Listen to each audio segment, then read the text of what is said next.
குரங்குக்கும் மனுஷனுக்கு என்ன தெரியுமா வித்தியாசம்? என்ன வித்தியாசம்? குரங்கு மரத்துக்கு மரம் தாவும், ஆமா. மனுஷனால தாவ முடியாது. ஏன் தெரியுமா? குரங்கு ஒரு கிளைய விட்டுட்டு இன்னொரு கிளைய பிடிக்கும், மனுஷன் அந்த கிளைய விடாம இன்னொரு கிளைய பிடிக்க ட்ரை பண்ணுவான், அவனால போக முடியாது. வாழ்க்கையில ஒரு விஷயத்தை பிடிக்கணும்னா இன்னொரு விஷயத்தை விடணும் சார். அப்படி எல்லாத்தையும் ஒரு குரங்கு எங்க தெரியுமா மாட்டோம்? குரங்கு பிடிப்பாங்க பாத்தீங்களா? குரங்கு பிடிக்கிறதுக்கு ஒரு பெரிய பானை செய்வாங்க. அந்த பானையோட வாயை ரொம்ப சின்னதா செய்வாங்க.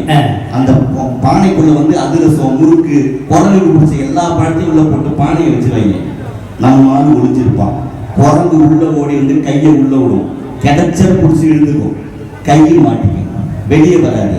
உள்ள இருக்கிற பண்டத்தை விட்டா கை வெளியே வந்துடும், ஆனா அது பண்டத்தை விட வராது, பிடிச்சிக்கிட்டே இருக்கும். பின்னாலே வந்து மண்டையில தட்டி உள்ள போடுவாங்க. அன்புக்குரிய நண்பர்களை ஒன்று சொல்றேன், வாழ்க்கையில சில விஷயங்களை குடிச்சே வச்சுட்டு இருந்தீங்கன்னா வாழ்க்கையில அடுத்த கட்டத்துக்கு போக முடியாது. சில விஷயங்களை விட்டு பாருங்க, வாழ்க்கை நல்லா இருக்கும்.